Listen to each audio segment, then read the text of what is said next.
Olá novamente, pessoal! Eu sou a Luciana Mendonça e apresento agora para vocês o nosso segundo podcast da série O Cérebro, um Eterno Aprendiz, com a nossa convidada Luciana Castrilon. Luciana, quais são as principais dificuldades que podem surgir no processo educacional? E como nós podemos facilitar as práticas educacionais para esses aprendizes? Você pode nos apresentar algumas dicas e estratégias? Então, vou voltando naquilo que eu havia falado sobre essa ineficiência ou a eficiência dessas transmissões de cima para baixo, de baixo para cima, da pele para o cérebro e do cérebro para os dedinhos, por exemplo. Então, aquilo que sobe ou aquilo que vem do cérebro, né, da córtex pré-frontal, o planejamento motor, ele precisa de velocidade, de eficiência em termos de velocidade e eficiência em termos de integração intermodal, né? Então, quando nós pedimos, por exemplo, para uma criança escrever, ela vai ter que planejar a sua conduta motora, enquanto planeja o que vai escrever, então já está envolvendo uma outra área cerebral, ela vai ter que estar mandando o seu tronco estar suportado de uma determinada maneira, de uma determinada postura, né? E ela vai ter que filtrar tudo aquilo que não é o ato de escrever. Então, esta ineficiências em qualquer uma desses processos, ela também vai ter que ver o que ela está escrevendo. Que coisa que canhoto não pode ver, porque eu sou canhota, então a gente acaba escrevendo com a mão torcida. Então, essa capacidade, essa eficiência, ela é extremamente importante, e nós temos algumas crianças que, por prematuridade, por depressões profundas, por várias razões, por transtornos metabólicos, têm dificuldades na velocidade de processamento. E isso é extremamente importante. Eu estou me lembrando de uma pessoa que eu faço um trabalho voluntário com Pais do Brasil, uma criança autista, não verbal, com alguma vocalização, com intenção funcional, mas não dava para entender, né? E aí eu conversei com ela e falei sobre a velocidade de processamento e sugeri que ela desacelerasse os vídeos no YouTube que o filhinho dela ouvia.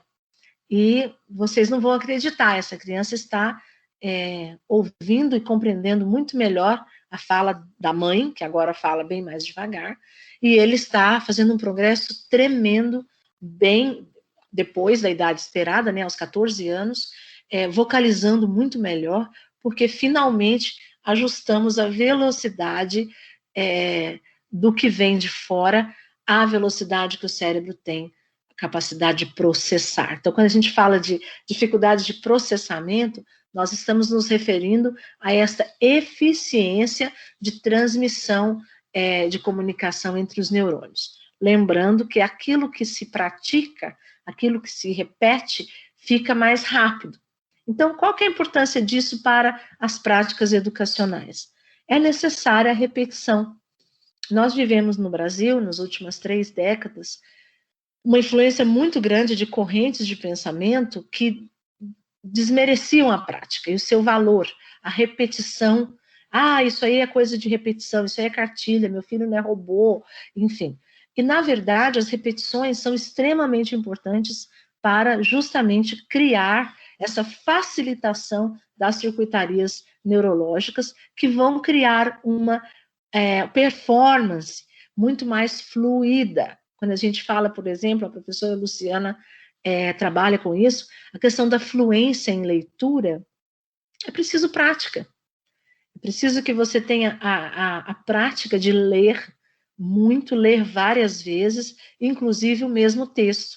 Existe um trabalho de intervenção que se usa muito nas Filipinas, que é a leitura coral com regência, né? Aí vem a questão da música também, aonde o regente, que é o professor, ele vai fazendo uns gestos para representar a prosódia daquela sentença, as pontuações, e isso ajuda muito as crianças a aprenderem a ler fluentemente e também a usar as ferramentas de pontuação. Então, o hábito, a repetição, ela gera, sim, uma melhor eficiência daquilo que nós estamos querendo que a criança aprenda.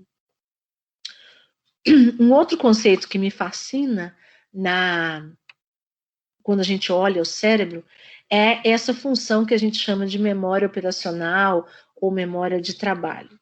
Eu sabia muito pouco sobre ela, aprendi um pouquinho no mestrado lá na Unicamp, com o Dr. Benito Damasceno, que eu admiro muito, e que chamou minha atenção para a questão da memória de trabalho.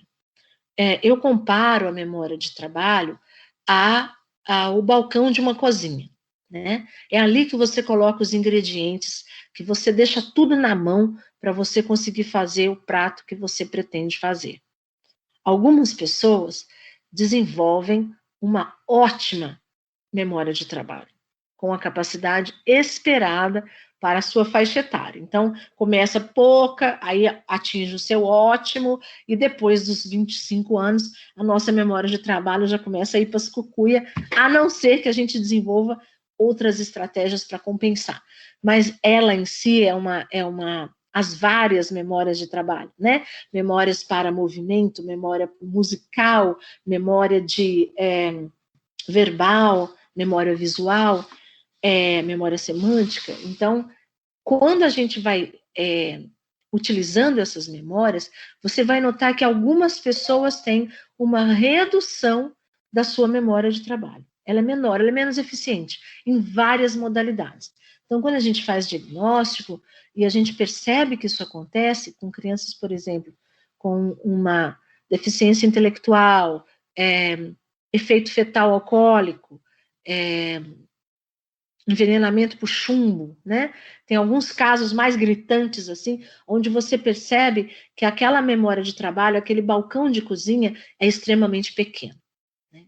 Então, o que a gente vai precisar fazer? O que acontece com alguém que vive com um balcão de cozinha pequeno?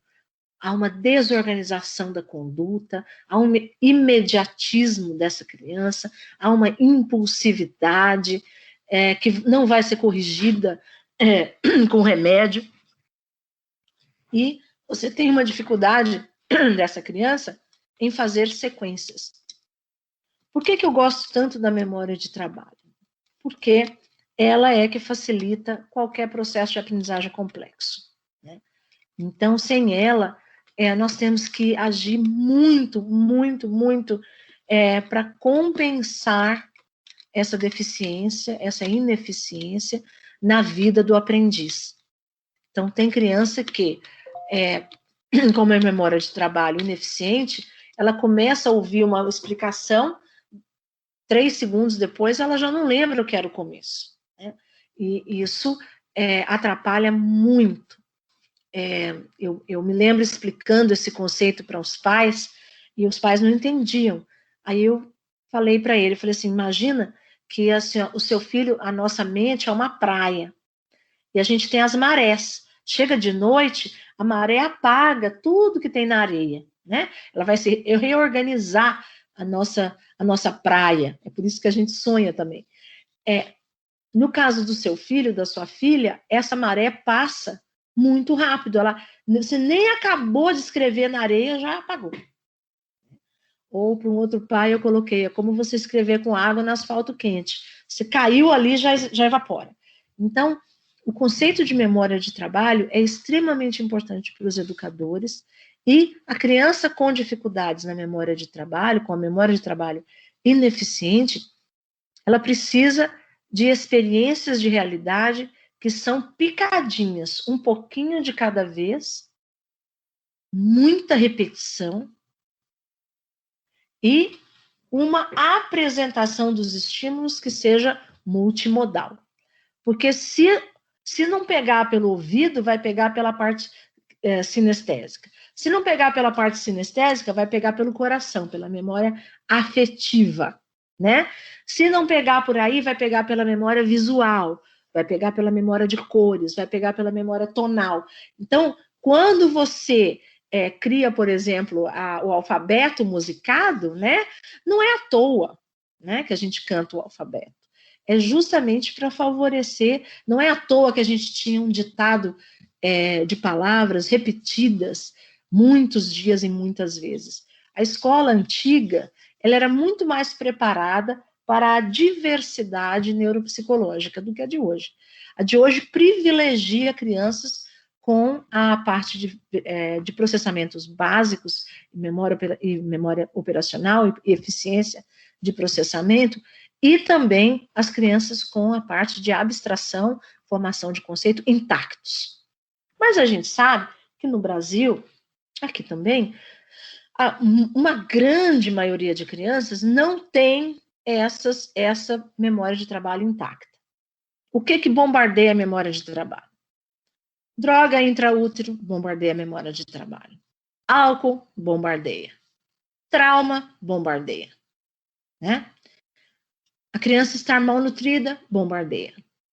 Então, é uma das capacidades do nosso cérebro mais vulneráveis a qualquer tipo de disrupção. E, no entanto, as nossas práticas educacionais continuam ignorando isso. E exigindo da criança que tenha todas as modalidades básicas de processamento intactas e ainda as de mais alto funcionamento.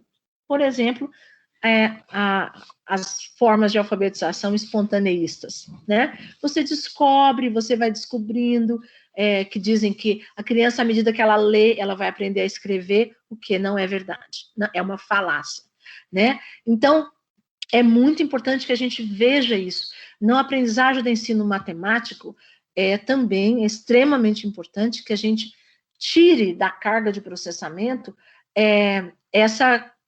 o cálculo, que é simples e que a criança tem que memorizar. Por quê?